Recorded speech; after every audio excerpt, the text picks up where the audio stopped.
Palalawigin pa ng Department of Social Welfare and Development, DSWD, ang Walang Gutom 2027 Food Stamp Program sa ilang lugar sa Visayas. Layo nitong mabigyan ng tulong pinansyal ang mga mahihirap na pamilya sa pamamagitan ng Electronic Benefit Transfer Cards na nagkakahalaga ng 3,000 piso bawat buwan. Si Rena Manubag Dagoon ng IBC 13 sa Balitang Pambansa.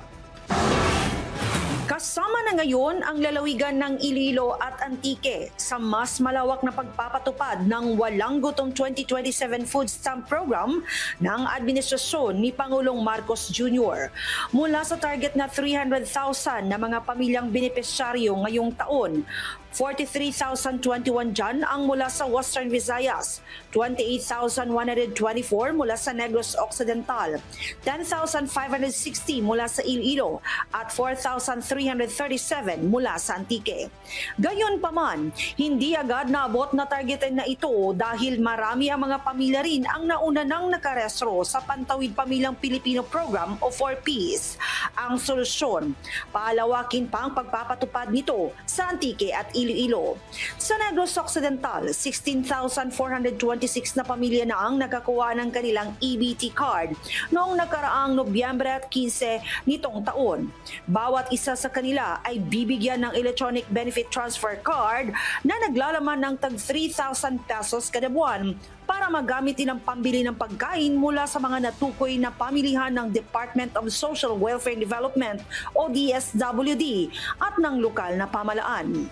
Meron kaming food basket na tawag namin dyan. 50% ay carbohydrates, 30% ay protein, and then 20% yung fats, oil, and so on and so forth.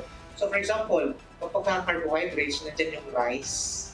Merong rice, may vegetables, and then pag fats, even mantika, kasali siya, mantika, may fruits, condiments. Basta equivalent siya doon sa 3,000 pesos. Doon sa mga partners or accredited na mga retailers na nasa tawag yan, registry ng BPLSO, yung Permits and Licenses Office ng Local Government. Patuloy din ang pag-validate ng DSWD sa iba pang benepisyaryo para hindi matiyak na nadodoble ang pagkakasama ng isang pamilya sa mga programa ng pamalaan. Nang sa gayon ay mas marami pang mga pamilya ang mabigyan ng tulong.